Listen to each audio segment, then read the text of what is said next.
itu bermula daripada yang menyematkan nama Teku itu adalah daripada Sultan Iskandar Muda. Sultan Iskandar Muda ini kalau kita urutkan nasab beliau nanti nyambungnya ke eh, Imam Ali Al-Muqtabar, Muhammad Diba, sampai nanti kepada Sayyidina Husain, sampai kepada Sayyidina Ali, Sayyidah Fatimah eh, binti Rasuli. Seperti itu. Jadi Teku itu pada dasarnya beliau itu punya 4 istri, Syekh, ya kan? Istri pertama namanya Putri Sani, ini dari dinasti Abbasiyah. Istri beliau itu daripada Daeng Mansur yang tinggal di Sulawesi, itu daripada Syekh Mudaim. Ya, Syekh Mudaim nanti kalau tidak salah saya Syekh ke Khalifah Muntasir Billah nanti. Tunggu, tunggu, tunggu. Oke, ya Syekh. Panjenengan harus nikah.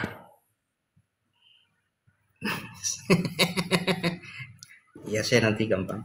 Nah, benar. Kenapa? Harus banyak keturunan biar bisa titip manuskrip semua itu.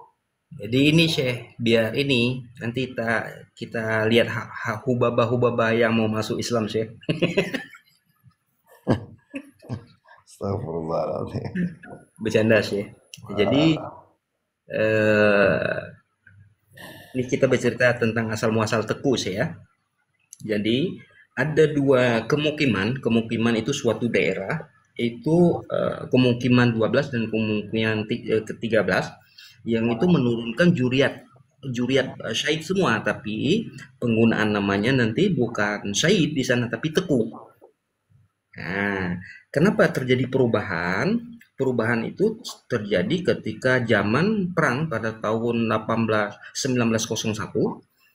Eh, jadi ketika Aceh itu digempur oleh Belanda, pada keturunan juriat-juriat Sultan ini melakukan perang gerilya ke hutan, sehingga terjadi kekosongan daerah perkotaan itu, sehingga Belanda menaikkan orang-orang yang bukan juriat tapi dikasih gelar.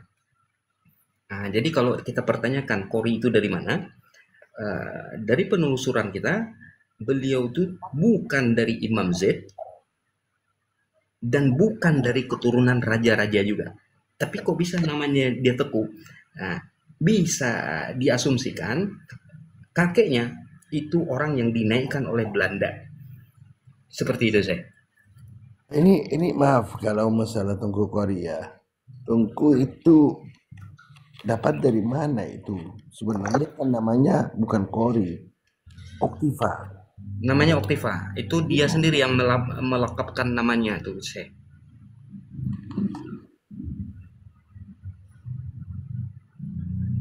Dirinya sendiri yang memberi nama untuk dirinya sendiri saya. Iya, jadi bukan Tengku. Kalau di KTP-nya Teku saya kan, tapi kan kita timbul pertanyaan, dari mana kamu Teku ini? Karena tidak boleh sembarangan yang memakai nama Teku itu. Ya, Waktu zaman mohon maaf, kerajaan-kerajaan, ya, mohon maaf Tengku.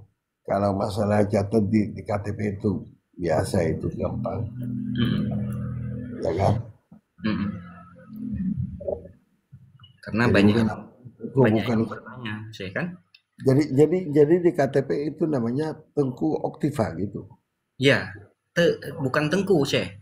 Kalau Tengku itu penyebutan untuk anak daripada Sultan Iskandar Muda itu yang ada di istrinya yang ketiga yang ada di kerajaan Asahan. Jadi menurunkan itu juriat-juriat semua jadi Tengku. Kemudian seiring perubahan zaman, Tengku itu disematkan kepada ulama-ulama yang sudah gimana ya? Yang akhlaknya mulia, akhlaknya baik, ilmunya diakui gitu saya kan. Alhamdulillah. Nah, tapi sekarang Tengku itu setiap anak laki-laki dipanggil Tengku gitu sih. Jadi perubahan makna.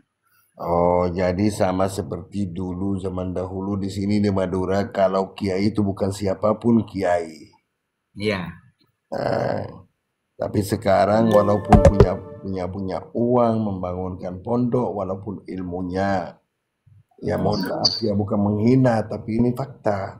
Pokoknya sudah dibangunkan eh, pondok, udah jadi kiai walaupun tidak punya ilmu.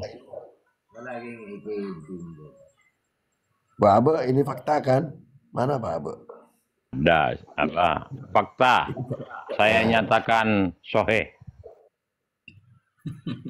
Kalau saya nyatakan saya begini, Kiai Karbitan.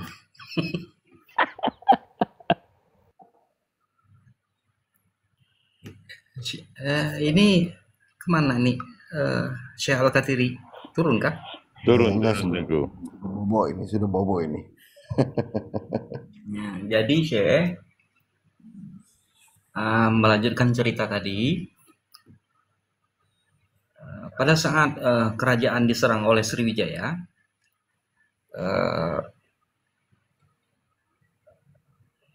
putra-putra daripada Syed Abdul Malik itu disuruh oleh bapaknya, kan ada 3 putranya itu Syekh, Said Masyir dan Said Mahmud dan Said Ibrahim.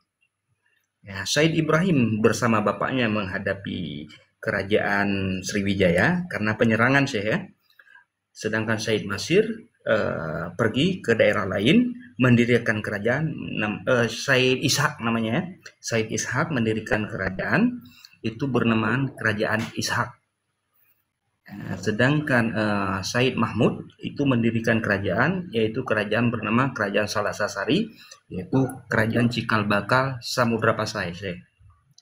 Nah, Said Ishak ini melahirkan anak nanti Said Masyir, Said Malik Masyir. Said Malik Masyir nanti melahirkan anak Said Merah Adi Genali, kemudian melahirkan anak Said Jorhan Merah Johansah. Yang Merah Johansah ini nanti bersama seorang syekh dari Palestina bernama Abdullah Kanaan itu mendirikan kerajaan di Aceh Besar yang kemudian itu menjadi cikal bakal kerajaan Aceh Darussalam. Nah, sedangkan Said Mahmud nanti menurunkan itu sampai 4 dinasti. Kemudian dinasti terakhir itu namanya Said Nur atau nama aslinya itu Najamuddin Al-Kamil. Najmuddin. Najmuddin, ya kan? Iya. Ya. Najmuddin Al-Kamil. Kemudian beliaulah yang pada saat kerajaan dinasti Mamluk meminta bantuan untuk melakukan penyerangan terhadap kerajaan Chalopia yang ada di India, itu menyerang kita dari sisi sebelah barat, sedangkan dari dinasti Mamluknya menyerang dari sisi sebelah timur, sehingga tertakluklah itu kerajaan Chalopia Hindu dan terbentuklah kerajaan Islam di sana, di Kambiat. Pada saat penyerahan itu, beliau menyerahkan kepada keponakannya, yaitu yang kita kenal Malik As-Saleh. Malik As-Saleh ini punya anak nanti, punya cucu, punya anak namanya Muhammad punya anak namanya Ahmad. Sultan Ahmad inilah yang bernama Jamaluddin Kubra dan tercatat dalam Rihlah Ibnu Battutah. Beliau inilah yang menurunkan Syed Malik Maulana Malik Ibrahim. Beliau mempunyai adik bernama Syed Maulana Ishak. Alhamdulillah, selamat datang di kebenaran. Ini Masya Allah yang nyimak ini sekitar 48, 49, barusan 52 itu. Dan untuk selanjutnya Syekh, kita serahkan kepada Gus Yakin. Sebentar, saya punya pertanyaan ya, mohon maaf ya. Kami baru datang ke sini, ya mohon maaf ya, karena ini ada ikatan dengan sejarah ini. Kami penasaran ini. Penjenengan kan dari Aceh, kalau di Madura di sini, Mbak Abe mohon dikoreksi kalau nggak salah ya. Kemungkinan ada di Jambu saja atau di seluruh Madura. Siap, Abah. bila ada jenazah dan sudah sholat jenazah, diangkatin jenazah mau bawa ke makam, tradisi di sini melihat putra putri itu lewat dari bawah jenazah, di bawah jenazah itu lewat. Siap, Bapak. Ini yang kami tahu sudah belajar, ini sebenar-benarnya tradisi dari Turki. Kok bisa sampai ke sini? Duh, gimana mau menceritakan saya, Pak? Aduh, panjang ini. Ya, mungkin Bang Afifuddin, Tengku mungkin punya Monggo, sejarah. Tengku. Jadi kita berhubungan dengan Turki itu, Syekh, yang tercatat itu abad ke-15 pada saat Sultan Ali Muhayyad Shah melakukan penggempuran terhadap Portugis yang menguasai Pasai. Pada saat abad ke-15 itu Pasai udah runtuh ya, Syekh, kan? Karena pengkhianatan. Kemudian Selat Melaka juga dikuasai. Maka pada saat itu Sultan Ali Muhayyad Shah mengutus seorang utusan yang bernama Utsman Effendi, itu tercatat, Syekh. Tercatat di kita dan tercatat di Turki juga. Kemudian Turki mengirimkan armada lautnya, itu kalau nggak salah saya Hijiris, kalau tidak salah saya Hijiris sampai ke Aceh. Pada saat itulah mungkin terjadi pertukaran budaya, maka sampai detik ini sangat jelas terlihat makam-makam tentara-tentara Turki Janissary itu ada di Aceh.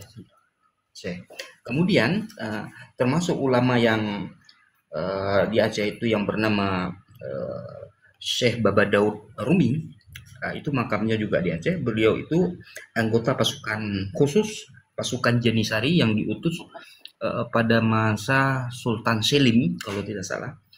Beliau belajar agama kepada Syekh Abdul Rawah Sikili, kemudian menyebarkan murid-muridnya, dan muridnya salah satunya Syekh Ismail Al-Ashi yang makamnya ada di Mesir, yang kitabnya sampai detik ini masih dipelajari di Mesir. Salah satu kitabnya itu Tajul Muluk, terus apalagi lupa saya tuh, Syekh. Ada banyak, Syekh, yang kalau di Aceh itu dinamakan dengan Kitab 8. Dan murid-muridnya di antara lain Syekh Daud Al-Fatani,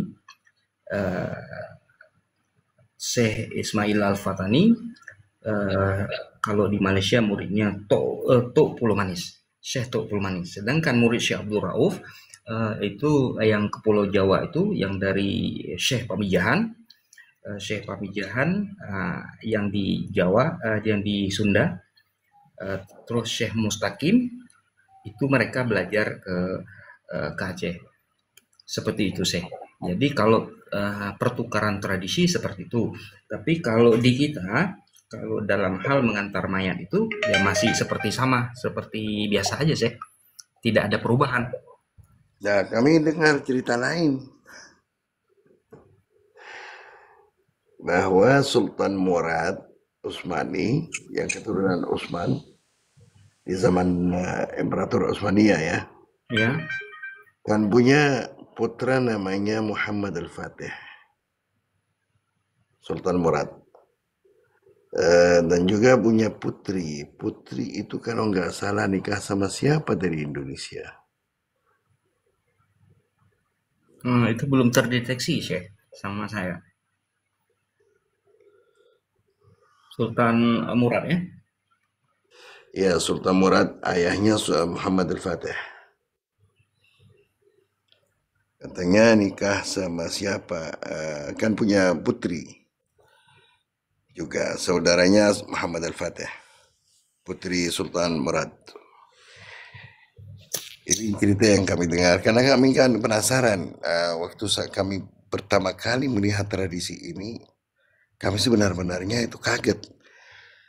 Loh, kok tradisi ini ada di sini? Ini tradisi Turki, itu sejarahnya dari Turki, itu dari zaman dahulu itu sejarahnya.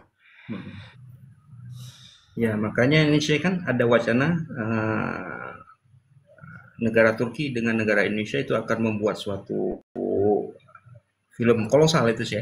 Itu tepatnya untuk Aceh karena hubungan pertama sekali Turki itu kan dengan Aceh ya kan Ya. pada kelima. Apakah tradisi ini ada di Aceh juga? Kalau di Aceh enggak sih. Kita masih biasa Ahlussunnah wal Jamaah murni. Alhamdulillah, alhamdulillah rabbil alamin. Kita masih murni. Nah, jadi selanjutnya untuk Malik Ibrahim, Maulana Ishaq, Sunan Giri dan sebagainya, Gus Yakin yang menjelaskan. Monggo Gus Yakin.